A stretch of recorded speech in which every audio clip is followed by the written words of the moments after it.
I am Benjamin Vanderlinden. I am a minion at Mtek Corporation, yeah.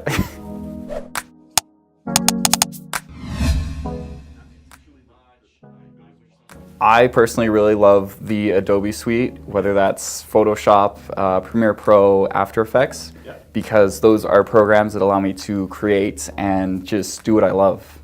Mostly, like, I'm in Premiere Pro and I mess around. Like, I look up tutorials with specifically what I need, and then I end up finding out what things I like and what things I don't.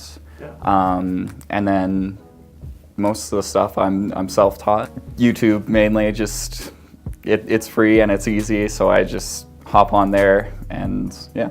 I use the Google Drive. I use that for writing scripts, and then I send them off to either my instructor and they'll send them back to me, and they can leave notes on it, so I can improve my work. And the U of A uses eClass, which is a site where profs can post either documents or notes. Currently, I want to learn more about cameras and how to properly use the ISO, aperture, and just understand the camera better, because that'll make making videos easier, and it'll help me create better videos in the future. So, I don't know, I just think I'm gonna enjoy being a minion here for the next few months.